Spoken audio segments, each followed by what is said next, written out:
Hey everybody, Dan Schinder here at the NAMM Show 2015 on Drum Talk TV at the KickPort booth with Homero Chavez. How are you? I'm doing very well, Dan. Nice to meet you in person, man. We've been corresponding for a while. It is nice to finally meet in person. Finally, yes. Very happy to meet you. Yeah, thank you, you too. So Homero has a couple really cool projects coming up, and if you can imagine a combination of New Orleans funk to Frank Zappa, tell us what's going on with that, man. Man, it sounds really good. You know, we got some members of Linda Ronstadt, Leon Russell, Taj Mahal, Sweetwater on keyboards. You know, it's a great project. Awesome. Is it out yet? Not yet. It should be out by probably between March and April. So we hope that March would be the closest one. We really love that. Great. And Homero happens to be a KickPort artist. That's why we're meeting with him here. And he uses the KickPort and the bass drum, the effects port series in the snare and the toms.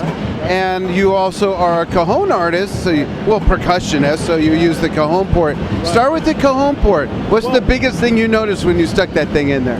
You know, what's really cool about that is just the bass drum becomes an incredible sounding low end that, you know, you can't get with a regular cajon. And I play a hybrid kit, so I use congas and I use other things, so I need that bass to sound real nice and clear, you know, and the KickPort on the cajon is just amazing. You know, the sound is phenomenal.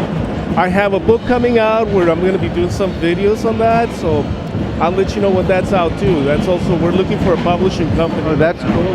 Yeah, man. And it's all based on the Cajon workshop at Remo RMC, which I do 2 workshops every month on the first and the third Saturday of the month.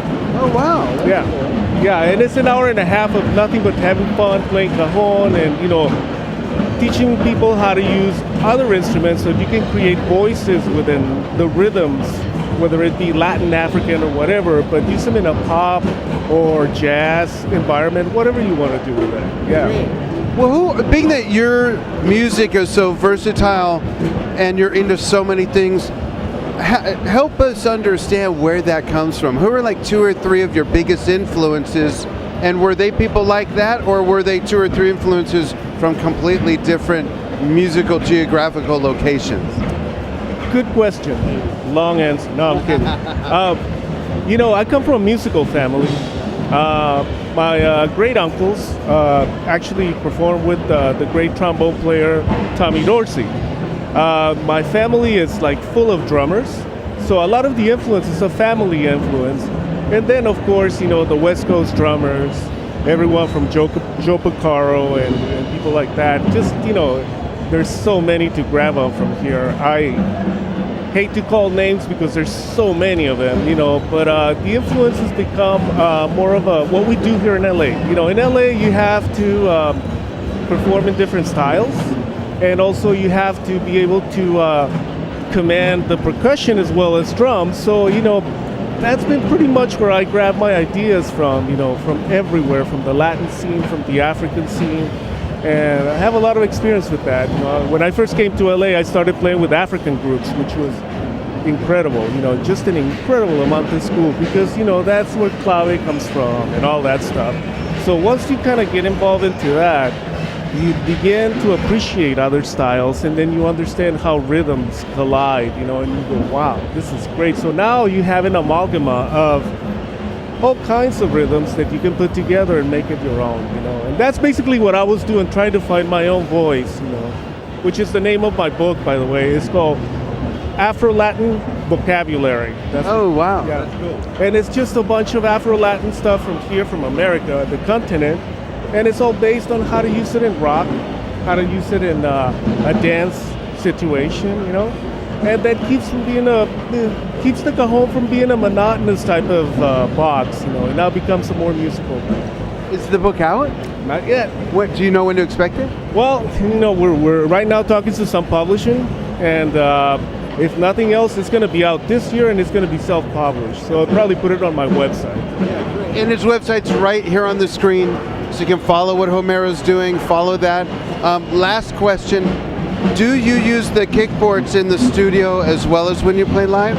Well, this time around I didn't use it in the studio, but I'm ready to use them because they now mounted all the toms. Now I'm gonna use them on the toms. I used it on the bass drum and it sounded great. But now I'm looking forward to my next venture in the studio where I'm gonna be using it on the toms and the snare drum too. So I'm really excited about it. What's the biggest benefit to your sound that you've noticed that those give you? Well, for one, on the drums, I've noticed that, you don't have to fight for sound, whether it be through ear monitors, or wedges, because you're actually getting the sound right back at you. Yeah. So when you have conflicting signals from, the other players, guitar, piano, and all that, you got something right here, a reference that's right here. It's not a delay reference or, the room reference, none of that stuff. This is directly to you.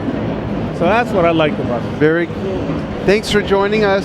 In the future, we'll sit down for an hour. We'll do a full-length interview about your career, about drumming. We'll geek out on gear. Anything you want to talk about, okay? I'd love to. Thank you very much. Thank you. Keep watching, please. Thank you, everyone, for watching on DrumTalkTV.com. Thanks.